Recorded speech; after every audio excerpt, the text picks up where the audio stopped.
Welcome back to Tales of Thailand. Today's story is from long-time subscriber Tomi from Finland.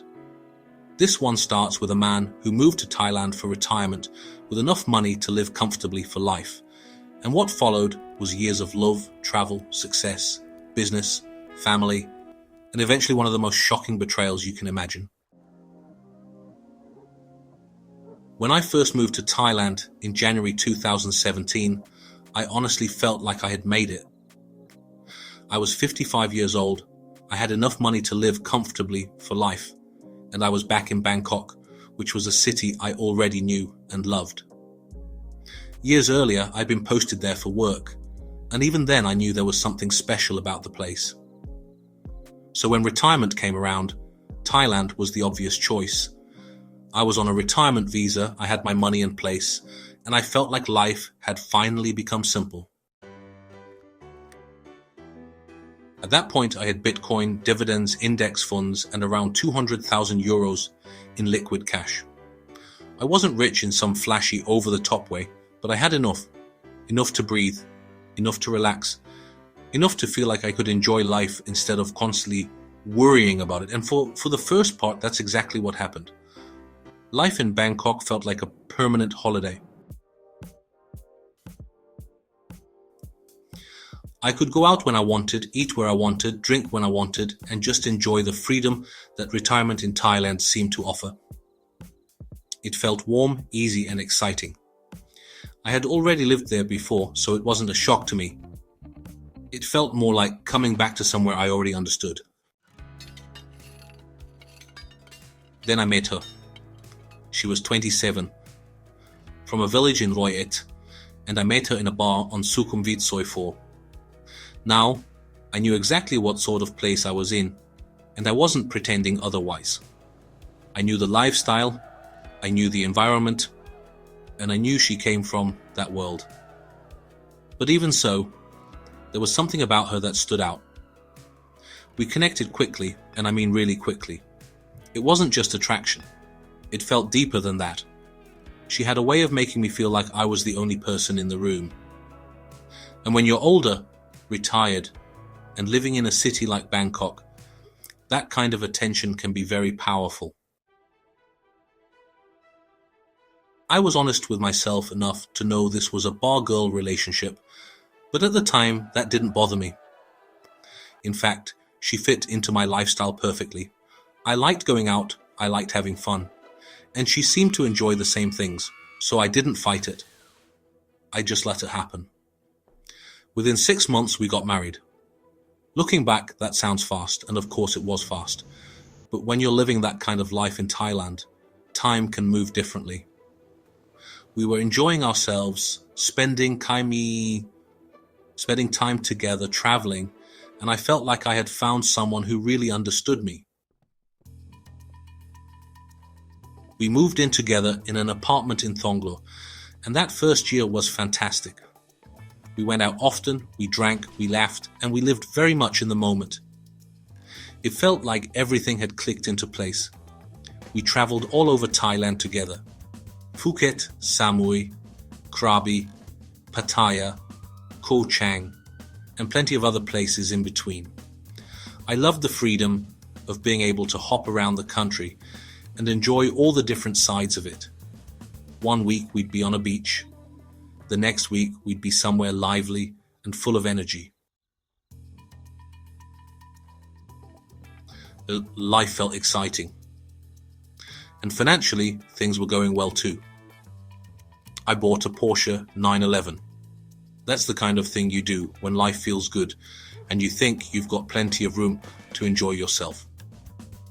I also bought a condo near Onnut BTS, which was another sign that everything seemed to be going the right way. At that point, I felt like I had built the life I wanted. But there were little things happening too, and looking back, I can see how one thing led to another. One of her bar friends joined us on a trip, and that changed the dynamic a bit. It wasn't dramatic at first, just a shift. More nightlife, more drinking, more travel, more moving parts. The lifestyle was still fun, but it also started becoming a little more complicated.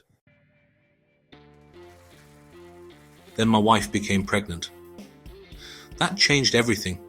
The party-heavy lifestyle had to stop, at least for a while. And to be fair, I accepted that. I was older now, and deep down I knew I didn't really want more children. I wasn't thrilled at first, but I adjusted. I did what had to be done, because that's what you do when life changes in front of you. Because of the pregnancy, we spent more time in her village in Roy Et, so her family could help support her. Village life was very different from Bangkok, and at first I found it difficult. It was quieter, slower, and much less comfortable than the life I was used to. So, I improved the room. I got air conditioning installed, added insulation, and did what I could to make it more livable.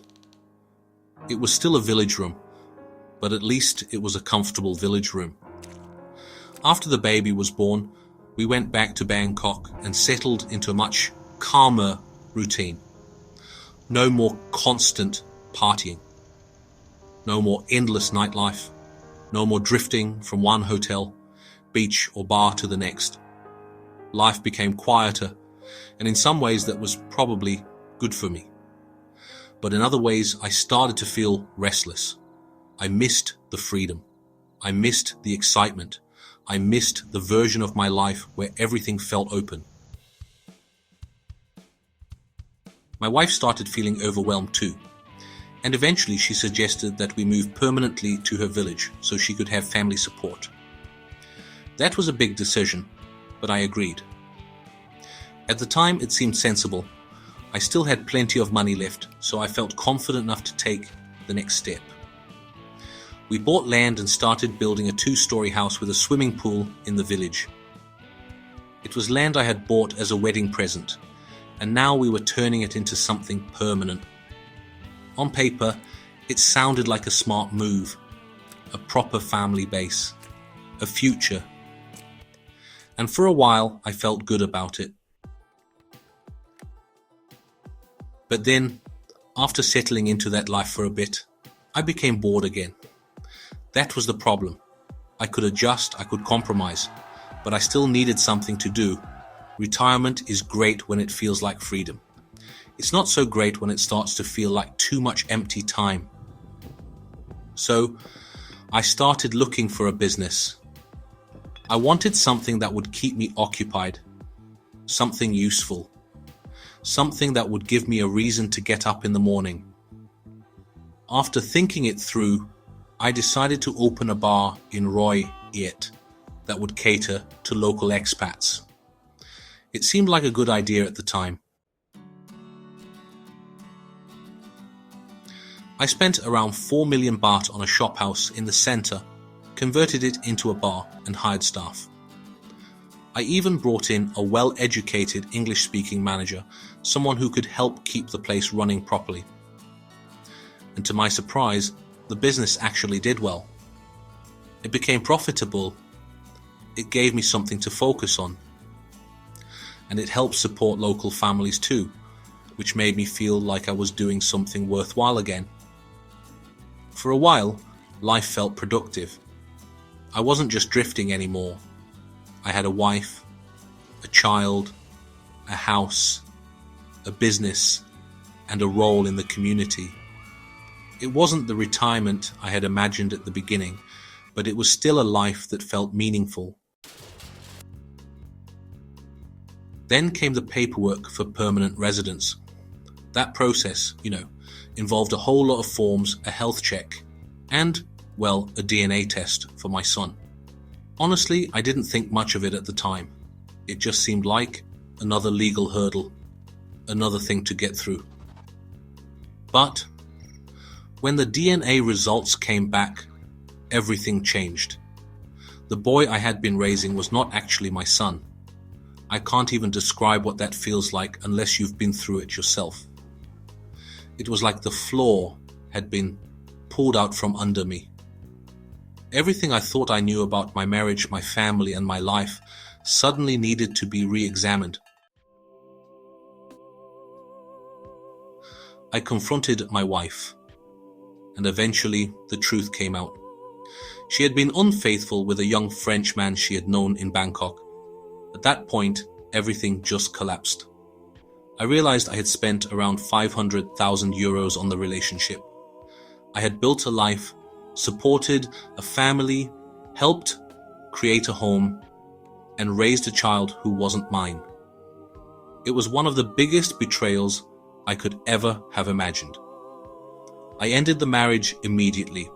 I transferred my business shares to my manager, sold my Bangkok condo quickly, and got everything wound up as fast as I could. Once the marriage ended, I lost the visa that went with it, and that was that. Within 10 days, I was gone from Thailand.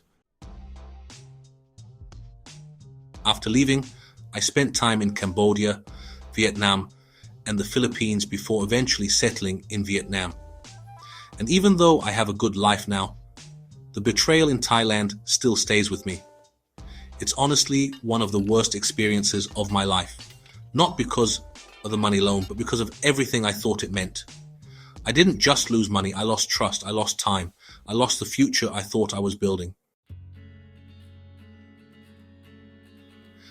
So that's Tomi's story, a man who went to Thailand with enough money to live comfortably for life, built what looked like a dream retirement, and then discovered that some betrayals cut far deeper than financial loss. What do you make of it? Do you think he was unlucky, too trusting, or simply blinded by the life he was living? Let me know your thoughts in the comments. Give the video a like if you enjoyed the story, and subscribe to Tales of Thailand for more real stories from Thailand.